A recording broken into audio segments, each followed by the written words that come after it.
The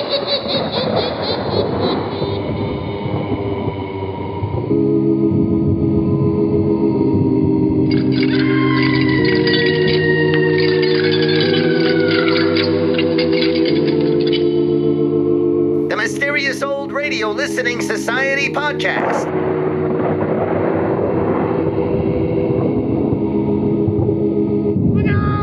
Welcome to the Mysterious Old Radio Listening Society, a podcast dedicated to suspense, crime, and horror stories from the golden age of radio. I'm Eric. I'm Tim. And I'm Joshua. We love mysterious old-time radio stories, but do they stand the test of time? That's what we're here to find out. Today we celebrate this season with one of my favorite episodes from the New Adventures of Nero Wolfe, The Case of the Slaughtered Santas. The New Adventures of Nero Wolfe was the third radio series based on mystery writer Rex Stout's popular detective character, Nero Wolfe. Notable for his keen mind and stout build, Wolfe preferred to solve mysteries from the comfort of his own home, surrounded by his books and orchids. Wolfe's assistant, Archie Goodwin, did all the legwork, including the all-important task of keeping Wolfe's refrigerator well-stocked with beer. The series debuted on NBC Radio in the fall of 1950, starring Sydney Greenstreet in the title role. Known for his portrayal of another famous fat man, Caspar Gutman, in the film adaptation of The Maltese Falcon, Greenstreet's casting was met with immediate approval from Nero Wolfe fans, as well as the author himself. Although Greenstreet played Wolfe in all 26 episodes of the series, the role of Archie Goodwin was played by 5 different actors: Wally Mayer, Lawrence Dobkin, Herb Ellis, Gerald Moore, and Harry Bartell. It's unknown what led to the high turnover rate, but some have suggested it was financial. By 1950, radio was losing ad revenue to television at an alarming rate, and it was difficult for a network to support an expensive radio program for very long without a sponsor, particularly a radio show with a Hollywood film star in the leading role. Ultimately, the cost was too high for NBC, and the network canceled the series in April of 1951. And now let's listen to The Case of the Slaughtered Santas from The New Adventures of Nero Wolfe, starring Sydney Greenstreet and Larry Dobkin. First broadcast December 22nd, 1950. It's late at night, and a chill has set in. You're alone, and the only light you see is coming from an antique radio. Listen to the sounds coming from the speaker, listen to the music, and listen to the voices. Ladies and gentlemen, the ringing of that phone bell means mystery, adventure. Nero Wolfe's office, Archie Goodwin speaking. Yes? Yes, I know that in 48 hours it's going to be Christmas, but who is this? Who? Look, I'm a big boy now, so... Okay. Tonight at 8. Goodbye. What the devil was that? This may come as a shock to you, Mr. Wolfe, but that was Santa Claus. You been drinking? Uh-huh, the usual, milk. He's coming to see you at 8. He's got a problem. Indeed. It seems that some low, not to mention murderous character is going around slaughtering Santa Clauses.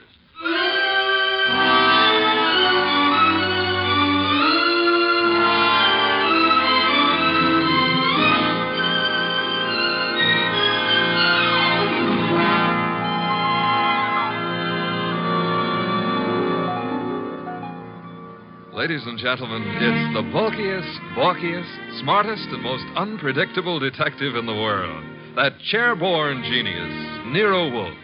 Created by Rex Stout and brought to you in a new series of adventures over this NBC network in the person of Mr. Sydney Greenstreet.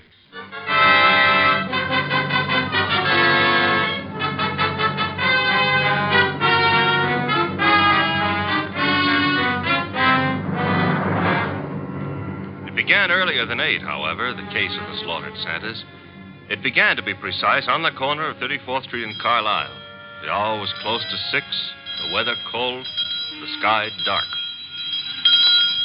How you doing, Santa? I'm freezing to death, officer. It's a cold day. You packing up? Yeah, I guess so. Not many people around anymore. Oh, heading for home and dinner. How was the collection? Well, I don't need no armored car, but a few dozen kids are going to have something for their Christmas stockings. Your competition, the guy in the opposite corner, is already screaming. Probably got low blood pressure. Yeah, give me a hand to get the collection pot off the chains, eh? Sure, there you go. Yeah, thanks. Yeah, I'll just walk you down the block. Got a phone in. Okay, fine. One Santa's still left. Wonder what he's waiting for. Santa Claus. Well, watch yourself going down those chimneys tonight, huh? Sure. Well, I'll cut across the avenue here. Be seeing you. Hey, that car coming down the street. Got its lights out. Look out!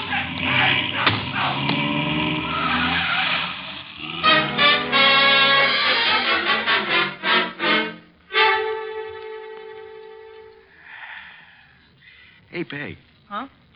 Did I ever tell you I love you? Oh, it's not me you love. It's the hot soup. Now, you're not the only woman who can cook a dish of soup. Huh? It helps, though. I'm just beginning to thaw out. Yeah, that's a cold corner you play Santa Claus on. Well, don't hurt to make a few bucks. I ain't done so good this past year. Well, maybe the next year will be... Oh, well. Besides, I kind of like it, you know. Kids asking questions all day long. Yeah. You know, I wonder how they figure the other two Santas at the intersection. Our kids think of only one thing at a time. More soup? Sure, Peg. You know, one of them other Santas got hit by a car tonight. Oh? Yeah, packed up a few minutes before I did, started crossing the avenue, and bang! Hit-and-run driver. Oh, gosh, that's too bad. Was he hurt? Yes, he was killed. Here's your soup. Oh, with traffic the way it is nowadays. Well, I better take a look at the stew. Somebody at the door. I'll get it, Peg. Okay. Yeah, what? Oh! Mike!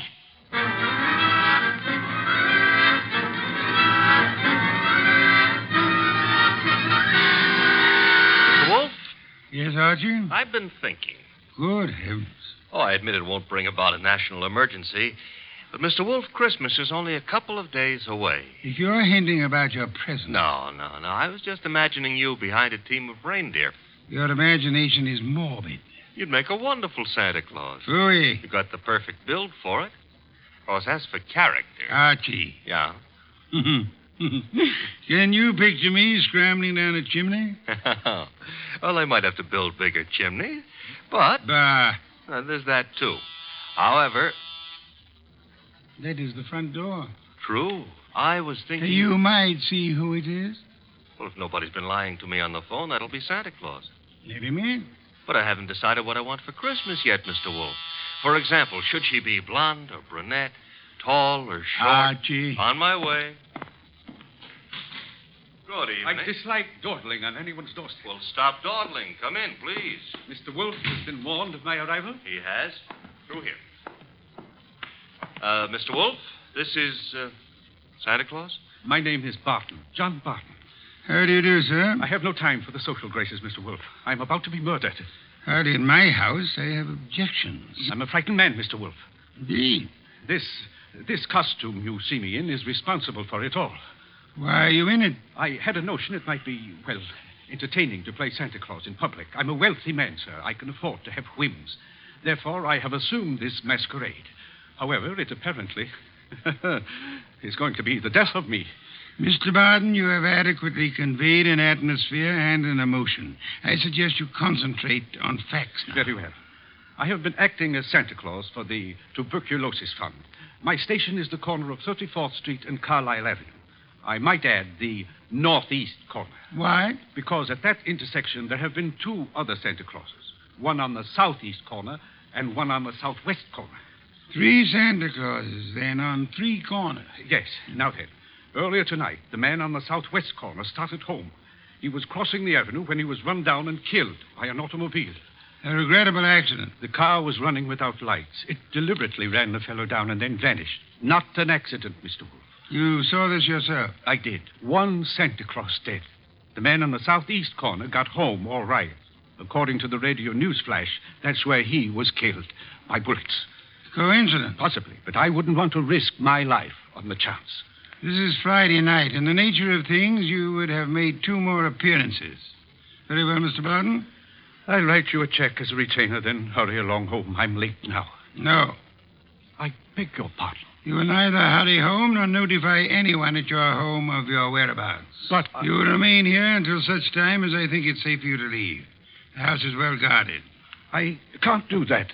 In which case, I cannot accept you as a client. I fail to understand. Mr. Barton, it is very easy to murder someone. Avoiding the consequences of such an action is something else again. However, I'm assuming that you're not primarily interested in what happens to your murderer after you're dead. Of course not. Therefore, you will remain here. Archie? Yep. First, the corner of 34th and Carlisle, a complete report. But that's nonsense. The corner will be deserted now. Mr. Barton, you're hiring my intelligence. You therefore permit me to use it as I see fit. A complete report, Archie. Right, sir. You will then visit Inspector Crane at headquarters. You will, in whatever manner you find effective, collect all the police information about the two already murdered Santas. Fine. The manner, I think, will be applying a blowtorch to the inspector's toes. Your levity is ill-timed. The inspector is likely to throw me out of my ear. Your problem. My ear?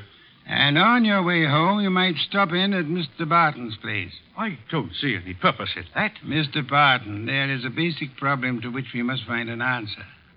Whether those two men were murdered because they were Santa Clauses or because their deaths were merely preliminaries to yours. Archie, I suggest haste. Yes, sir. And avoid blondes. I would like you to be home in time for Christmas.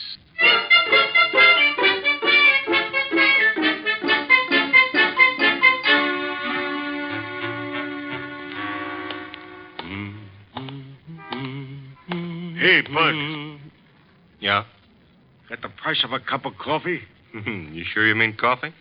Either you're gonna dig it up or you ain't. Never mind the questions about my personal affairs, see? Oh, I apologize. Here. 2 bits. Thanks. You're welcome. Don't let me keep you. You're not. 34th and Carlisle, huh? During the day filled with milling throngs. Hey, that's a nice phrase. I'll have to remember it. Milling throngs. And now desolate and deserted. Well, that's life. Is that a fact? That's philosophy. Yeah? Well, for 2 bits, I don't have to listen to no philosopher, see? Good night, Bud.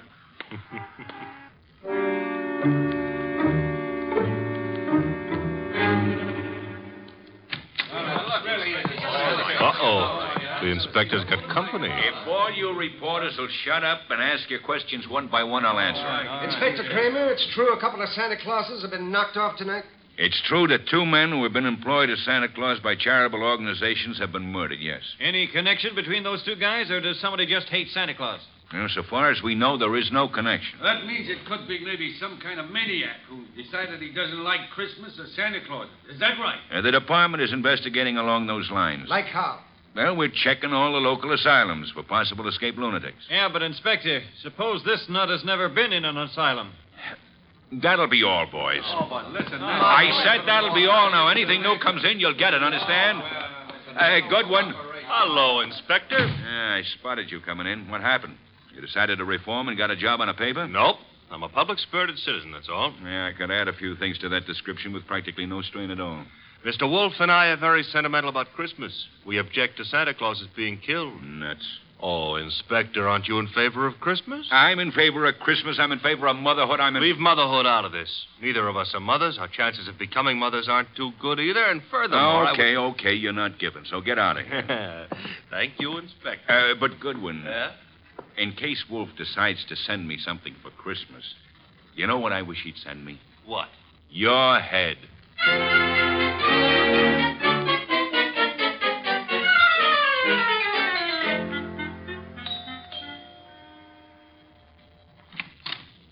Well, Oh. now I know what I want for Christmas. What did you say? I said my name is Goodwin, and it's cold on your doorstep. Oh, I'm sorry. Come in. Mm-hmm. You didn't mention your name. I'm Laura Barton. Mrs. Laura Barton? No, Fine. That is, what relation are you to John Barton? his niece. Why do you ask? Oh, you've got a beautiful voice. All this marble and no butler? I don't know where Pleasant is. He should be here. Have him shot at sunrise. Oh, Laura. Wayne, this is Mr. Goodwin. I never heard of him. What does he want? Well, I don't know. Wayne what? Stevens? Uh-huh. Friend of Mr. Barton? Half-brother, but we seem to be doing all the answering. How about your answering some questions, Goodwin? I'll try. Come into the library.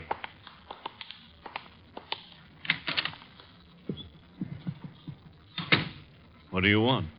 For Christmas? Erase that. I would like to see Mr. Barton. He's not home. Where is he? Don't you know?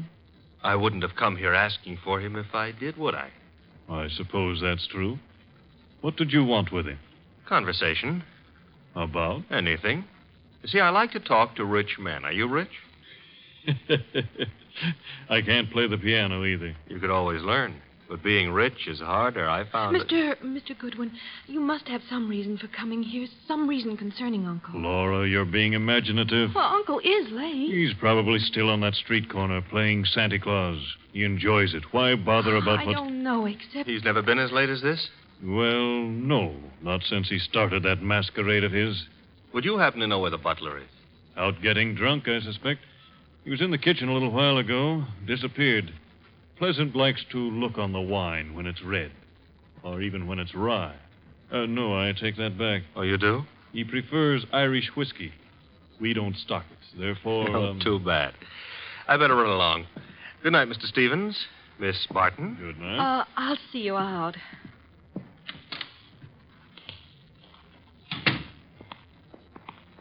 Prettiest butler I ever saw. Blonde. Now, old Dr. Tidmouse always said, beware of blondes because... Mr. Goodwin, Well, I'm waiting. Mr. Goodwin, you must know something about Uncle, something you didn't want to tell us. Makes you think so? Well, otherwise your visit was just pointless. Let's suppose I know. Now, I might be a kidnapper. Oh, no. My honest brown eyes. Your first name is Archie, isn't it? Archie? Archie Goodwin. Goes together nicely, don't you think? You work for Nero Wolfe. You're going back to him now? I might be, but then again, I might be going to the movies. I recognized you. Your pictures have been in the papers. Take me with you to see Mr. Wolfe. You can trust me. I never trust blondes. That's unfair. Well, no, I don't trust brunettes either. Furthermore, I'm not sure Mr. Wolfe would want to see you, so So? So why don't you, trail me home,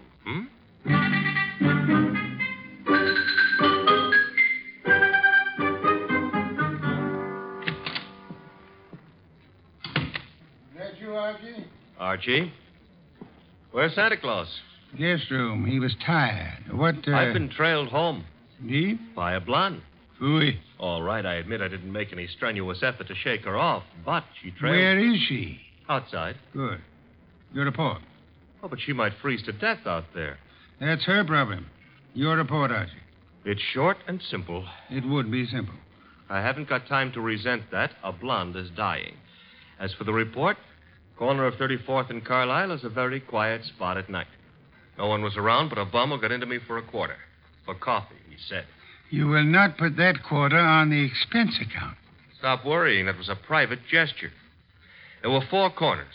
Corner number 1 had a dress shop on it. Corner number 2, a drugstore with a beautiful redhead in the window making with a hair rinse. The ad said her name was Noreen, but it didn't give her phone number. Archie. 3rd corner was devoted to a shoe store, and the 4th corner had a bank on it. A bank? Uh-huh. Kind of thought we'd have a pause at that point. Mean something? Inspector Kramer's information consisted of... Oh, you're being coy. Kramer furnished the information the police could find no connection between the 2 murdered Santas. Except for the fact that they were both playing Santa Claus. Isn't that a little on the obvious side? This is an obvious case. The Barton home, Archie. Marble and old lace. The butler, his name is Pleasant, was among those missing. Among those present, Laura Barton, the old man's niece, and Wayne Stevens, his half-brother. Ah. Yeah, only for Laura. Stevens was not at all pretty. It was Laura Barton who followed you here. It was Laura. Archie, go upstairs and... Oh, now, wait a minute. The girl, the weather, common humanity demands that you have... Louis, you speak for yourself, not humanity.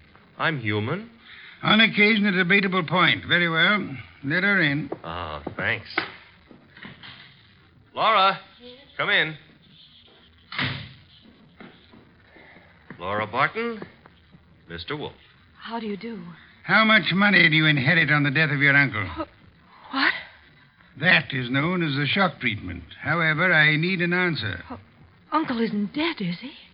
That, for the moment, is irrelevant. How much? Half his estate. The other half? Wayne, Uncle's half-brother. Very well. Archie, will you go upstairs and inform Mr. Barton that his niece is here? Uncle is Here? On my way.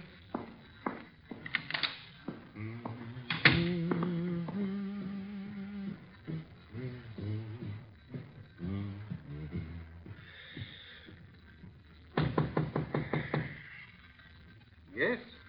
Archie, Mr. Barton. Come in. Mr. Wolfe would like you to come downstairs. I suppose he has a reason. Mm-hmm. A blonde reason, your niece. My niece? That's right. Hey, where'd you get that? A man of my wealth finds it safer to carry a revolver. But it's not safe to point it at people, especially for the people. Turn around, Goodwin. But, Mr. Barton, we're protecting you. By letting that girl into the house, if I had the time, I'd be amused. As it is.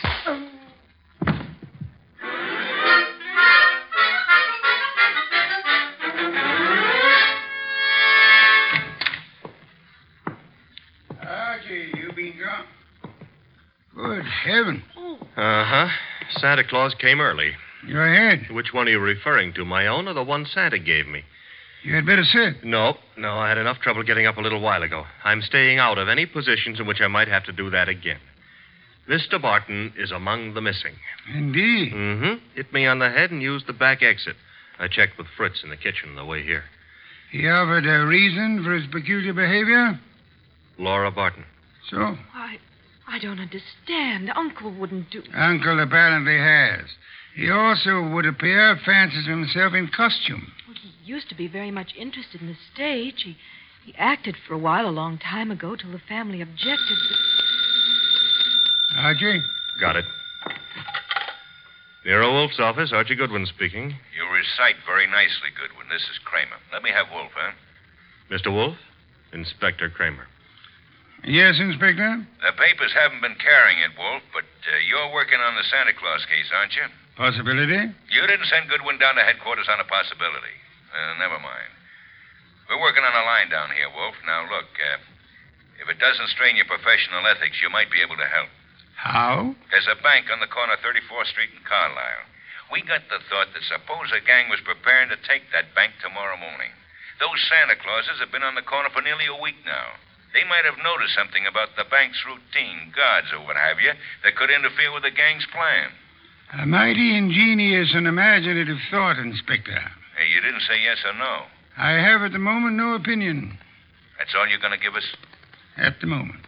However, Inspector, in a very little while I shall give you, the murderer. Archie, Miss Barton will remain here. As for you... Yeah? You return to 34th Street and find our coffee-loving friend. Hmm? You will persuade him in whatever manner you think best to return here with you. Huh? Yes. You know, I think it possible you may be able to put that quarter on the expense account after all.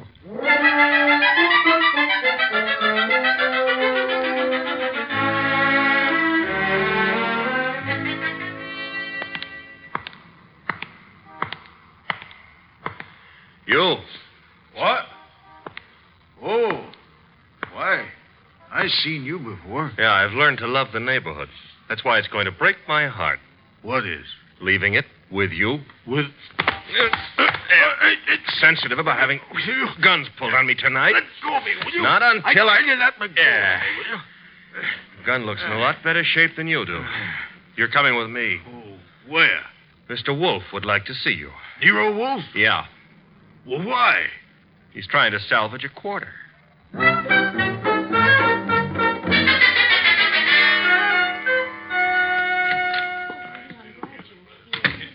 Archie. Uh-huh. Complete with, he wouldn't give his name. He did have a gun to it, though. This one. Yes. Archie, you know Miss Barton, of course? Hi. And Mr. Stevens? He joined us a moment ago. Miss Barton thought she'd be happy if he were here. Hello, Stevens. That's not the only reason I came. My brother is still missing. I'm concerned. Yes. You, sir, will you sit down? Watching people stand makes me uncomfortable. I don't have to. You do. Archie is stronger than you are. All right. That's better. If you don't mind, Mr. Wolfe, I've never been here before, never met you. But you look as though you could handle things. I think my brother's been kidnapped. Possibility we shall have to consider. Miss Barton, perhaps you have a theory, too? Well, I don't know. Uncle's been behaving strangely for weeks now. What way? Well, I'm not sure. Wayne, Well, of course, John's always been a little peculiar, but I'm afraid I saw nothing especially strange. Outside of this Santa Claus stunt, of course. I see. Miss Barton, your uncle played Santa Claus all week on one of the corners of 34th Street in Carlisle. I know. On two other corners, two other men indulged in the same activity. Those two other men are now dead. Oh, Well, no. wait. Mr. Wolfe, you mean they were killed by mistake for Barton? It is true that one man, made up of Santa Claus, looks very much like any other man similarly costumed. But the answer is no. One of the two men was shot in his home after he had removed his costume. Well, then, what connection? Miss Barton, in the event that you wanted to hide a tree, where would you hide it? Hide a tree? Why, I wouldn't even begin to know. If you were very clever, you would hide it in a forest. If you wanted to hide a murder and were very clever, you would adopt the same principle. Wait. You mean that if someone wanted to kill Uncle and didn't want to be suspected, he'd... Go about murdering several people with an ostensible, if lunatic, reason. He would, let us say, go about killing Santa Clauses. I get it. Then people would think the man he really wanted dead for a special and private reason had been killed for something that didn't point to him. True. That was why two Santa Clauses were murdered tonight. The third Santa Claus, however, the real object of the murderer's attention, was luckier or suspicious. He fled. Do I have to hang around here and listen to all this? You do, my unwashed friend. Mr. Barton fled, and the murderer was in a quandary. He had, so to speak, invested in two murders merely to make the third one confusing. But he found himself unable to commit that third murder. He couldn't find his victim. Could he ask the police to do so? Hardly. But he might try to inveigle a private detective such as myself into the job. That makes sense, Mr. Wolfe, but why would my brother have deliberately fled from your house? I mean, he was protected here, so... But do I make myself clear? Very clear, Mr. Stevens. Archie, that gun you took from the dirty gentleman, you still have it? I still have it. Then would you mind pointing it at Mr. Stevens here until the police remove him?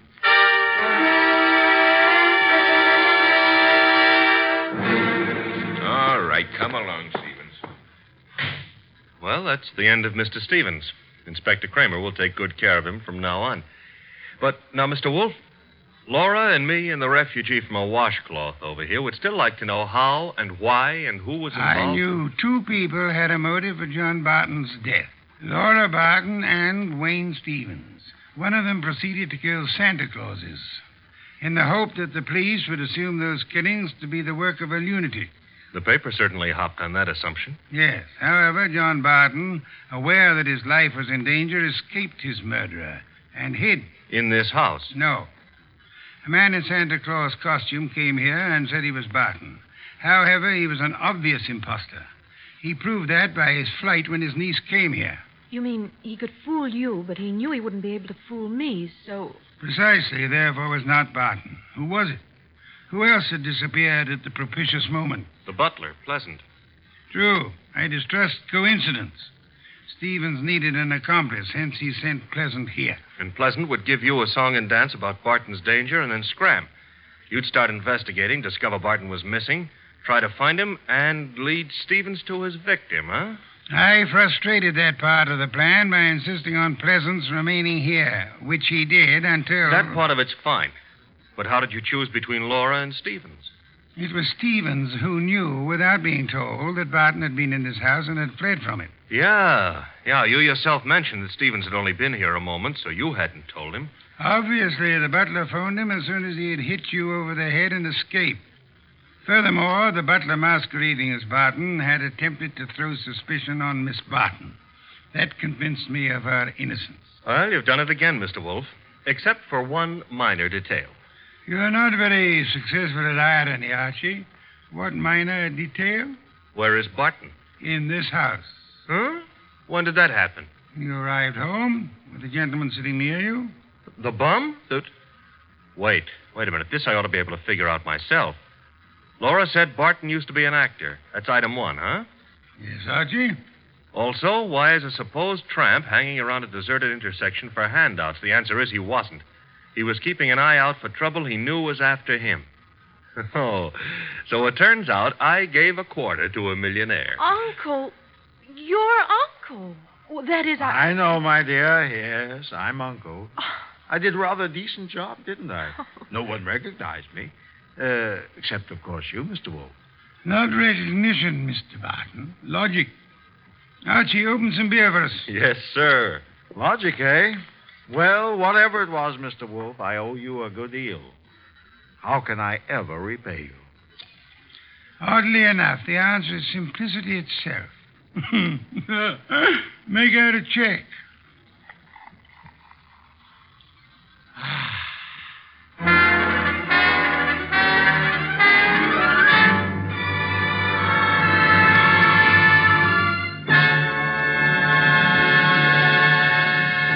You have been listening to The New Adventures of Nero Wolfe, starring Sydney Greenstreet.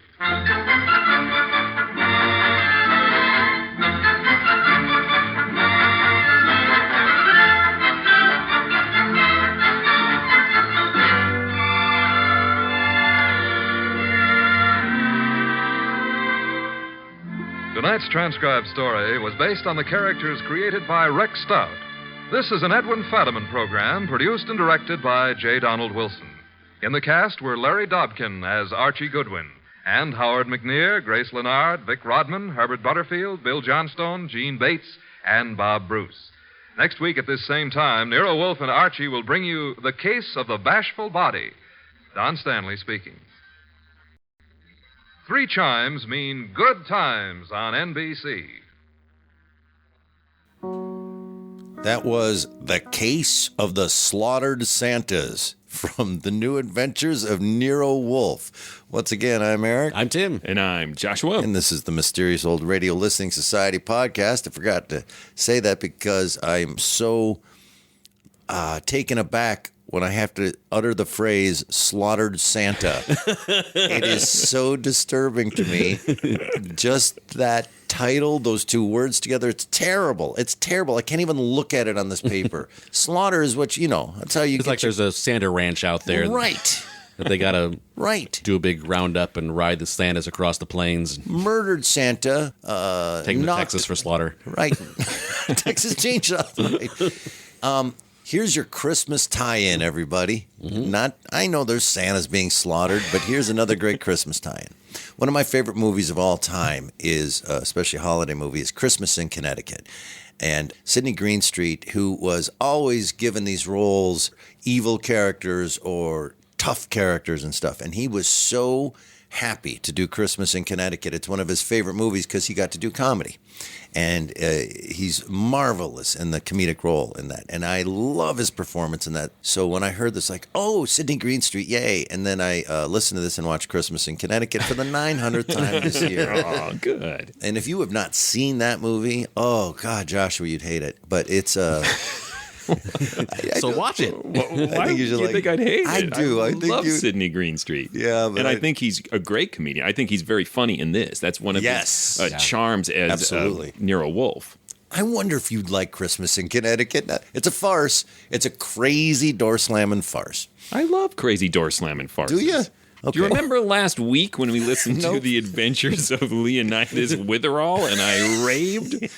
And I could pronounce it just now with the script in front of me? After a week's practice? All right. Well, there you go. I'm wrong. You'll love it. You should watch it. Well, Eric already mentioned the title, The Case of the Slaughtered Santas, which is what attracted me to this originally in a track list of Adventures of Nero Wolfe stories. I was like, oh, I've got to listen to this. And I assumed that the reason it was chosen for a title was that it was hyperbolic and alliterative and thus funny. So I hit play and I'm listening to it, and the title not wrong. Actually is not wrong. They deliver on the promise of it, and we have an opening montage of Santas actually being slaughtered, brutally murdered. With the Foley. Yes. Get to spend some time with Santa's family.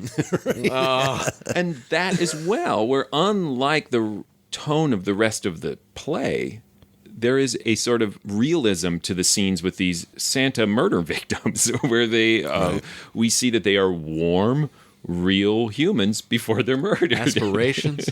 Wife made him some delicious soup, and for some reason was also working on a stew. It's a fine line between soup and stew. Apparently. Basically, size of chunks. That woman just like, I finished this soup, now I gotta make a stew. You're gonna build up to a stew. Well, you don't have to cut as much. Bigger pieces. I'm sorry, you were saying something. Nope. Back to the stew. It might not be true for other listeners or my hosts, but it was a real hook into the story for me. Yeah. I went from putting it on casually in the background, like this might be amusing, to like actually sitting down and listening intently after that. I haven't listened to a lot of Nero Wolfe, but I liked it. I liked how he solved it and what the premise was. And I was very proud of myself. Oh, wait, that might not be that guy. And then I also had the moment where he said, oh, well, then he ran out of your house. I said, wait, how do you know that? And I was like, so I had my own little detective moments where I was like, I'm as smart as Nero Wolfe. A few more pounds and some beers, you could be Nero Wolfe. Everyone has to have goals. But that's a fun thing about the mystery is it's a fair play mystery. Yeah. Once it's solved, all the clues are there. And like Eric, you could have solved it before. I did not. Wolf. Which is why, please forgive me, this is a weird connection. It reminded me of an I Love a Mystery. There's a lot going on that's kind of complicated and weird, and it all got tied up in a nice, neat bow at the end where it was all plausible, the fair play mystery. I liked the entire process of like, yes. I will say Archie Goodwin is so girl crazy, I think he may be covering. It's a little too. I like girls. Blondes. Like blondes. It's that weird magical time when men objectified women differently based on their hair color. He's so adamant about it, though. Like, hey, could you pick up that sandwich for me? I love women. Did I mention how much I love women? Don't look at me like that. I love women. But I don't trust them. Right, but I hate them. Which is the other part of it. Like, that is one of his defining characteristics, even from the books. But again, when you reduce these down to 30-minute radio plays, some elements seem a little more overpowering. Right. But it leads to some fun bits of dialogue, and I love the dialogue in Nero Wolfe, in the books particularly, but the radio shows do a good job capturing that comedic quality. And the whole exchange when Archie Goodwin shows back up to Wolfe's house and Laura has trailed him, in quotes, and Wolfe is trying to get information out of him, and it's just this running gag of like, this poor blonde is on the steps, she's freezing to death, and the weather, the humanity, and it's just nicely sprinkled in with a bunch of exposition because Goodwin has to share all this information with Wolfe. Some of it the listener already knows, so by sprinkling in those jokes, it makes that narrative work more interesting and pop. I also like when he first met her, I'm like, whoa. That tells a lot. They're just mainly there are too many great lines in this to write them all down, but some of my favorites are when Archie first encounters Barton disguised as the panhandler, and he asks for a cup of coffee, and Archie's like, "Are you sure it's coffee?" Right. And the bum says, "Either you're gonna dig it up or you ain't. Never mind the questions about my personal affairs." And again, it's the kind of show where they're really introducing you to this bum. This must be significant, but also they take a lot of time for humor and to give life to small supporting characters. So you think, well, maybe this is just a fun bit with a just someone to talk to while he's out here looking at the landscape. And maybe he'll play a role later, as in like, maybe he'll have witnessed something and he'll be able to provide an important clue. But I had no idea that he was Barton in disguise at that point. Obviously, when Wolfe orders that he be brought to his house, you're thinking, maybe something's up. And I think you put all the pieces together when the niece reveals that Barton used to be an actor. before the family objected. Right. And I do forget that what a disreputable profession acting once was. No, I don't. Well, now it's just low pay and has a high status, which is the worst because a bunch of jerks are willing to do it for free now. So Right. Jerks. Jerk actors. But I have an old vintage sign, probably from early 1900s, presumably from boarding houses or somewhere, that I have hanging up in my house that says, "We do not lease rooms to theatricals." Nice. Like, yeah, they I hated want these that. guys. I want that sign. You tired of leasing rooms to theatricals? Yes, which would be everybody in my house. I love, like, what stopped an actor, because they're an actor, from going, "I'm not an actor." I don't think they did background checks in the early 1900s. But just couldn't turn it off. Rolling his R's. And To be or not to be an actor, I choose not to be. Get out of here. Actor. Theatrical. It's John Lovett's character used to. I'm acting. Acting. Genius. Thank you.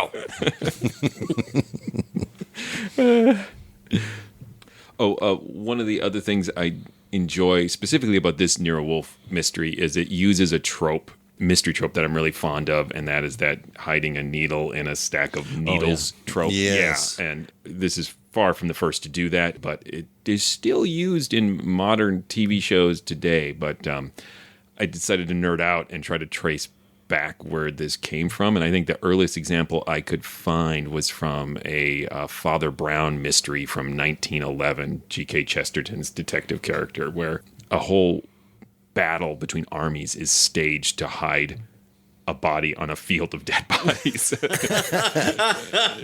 But I think the most famous one is the ABC murders, Agatha Christie. Oh, yeah. Of course. I just watched that. Is it that terrible modern adaptation? Yeah, it's just the one that just came out with what's his name? John Malkovich. John Malkovich, yeah. That's not the ABC murders. That's some other garbage that is disguised as the ABC They murders. called it the ABC murders. Yeah. I watched the whole thing. That's not Hercule Poirot's character. Damn it. No. We'll save this for my I Hate Modern Agatha Christie Adaptations podcast. I did fall for all the red herring stuff of like keeping track of who was on the northeast corner, who was on the southwest corner. Oh, there's a bank. They played me like a fiddle. Like none of that mattered. Right. I actually thought that the detective, the cop that called him, his theory was pretty solid that they were casing the bank. And I was like, this is where we're going. Yeah, it's a great red herring because it seems plausible. But he is the classic cop who never gets anything right character. Yeah. So then there's got to be something more to it because he couldn't actually be right. And I'm pretty sure that's Bill Johnstone. He has a really versatile voice. Like now that I've tuned into him, I keep hearing him in everything. And he doesn't sound very shadowy here at all. Yeah, it would have been great if Nero would have said, "Yep, that's it. Good job, you." The end. Way to figure it out. And the reporters who are convinced that, hey, maybe it's a maniac who hates Christmas. That's also plausible and ridiculous. I love that whole thing that, of course, that's what the papers are going to run with and that angle. But I love, it's not just a loon, right? But it has to be one that's escaped. So we're checking to see if one has escaped. Has anybody? Oh, yeah. Bill, who hates Christmas. Oh, no, wait, he hates Easter. Never mind. But I like the idea that they have to check. Oh, did we forget to tell you? Yes. We had a loon escape yesterday. I've been super busy, forgot to file that report. You guys should have been looking for him a long time ago. How many did he kill? 2? Oh, okay. Well, sorry about that. That was the fun conundrum of when Santa first comes to Nero's apartment of like, someone's going to kill me because I'm wearing this outfit. Why are you wearing that outfit? Yeah. Then take it off.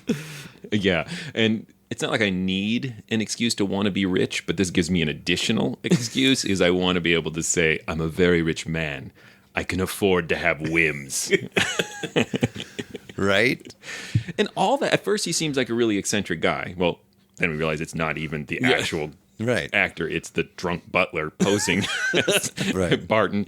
But it's nice how all this, really as silly as this can be, shakes out. He's like, oh, well, it's not just that he has whims. He has this dream of being an actor, and that's been poo-pooed by his family. So it actually ends up being a little more, I'm not going to say complicated, but like it's that nice thing where the motive is the simplest motive of all. Like, I want to inherit money. But everything around it is nicely convoluted. So untangling it is a lot of fun. Yeah, I thoroughly enjoyed all of this. From the actual plot itself to the production to the classic characters. And, of course, Sydney Greenstreet's fantastic. Yeah. Even just his voice. Yep. Oh, and he has that great laugh, that perverted baby giggle. Yes. That's not it. That's horrible. Nope. Dead on. Perverted babies. I hate them. Get your mind out of the gutter, baby.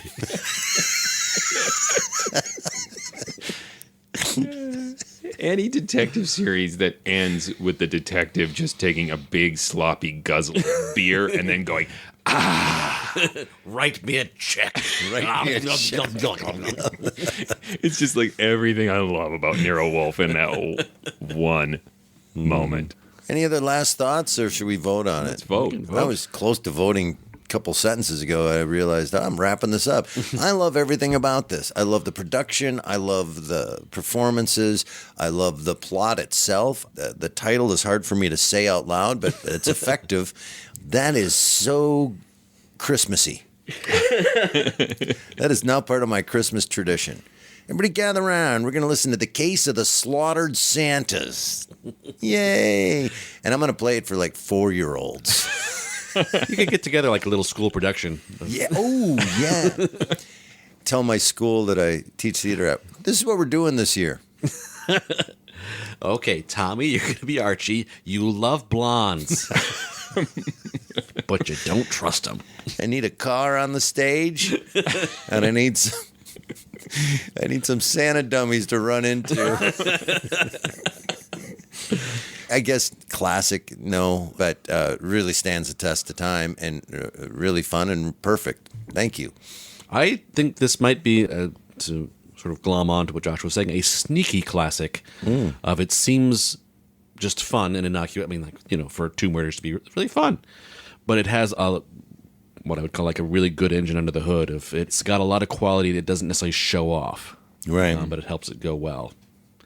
So sneaky classic, I'll call it. Yeah, I'm going to call it a Christmas classic. I listen to it every year. Unlike Eric, I like a lot of my Christmas stuff to have some subversion in it. So it's got big characters. It has witty dialogue and brutal murders. Everything I want out of a Christmas episode. And I want to emphasize, I was really drawn in by the tonal differences between the opening murder scenes and the more flippant style of the rest of it. And I might be digging too deep because I've listened to it now about 5 times. But in my mind, I enjoy it because it reflects one of the things I like about the character of Nero Wolfe, and that is his extreme emotional distance from all these cases. He just wants money and beer.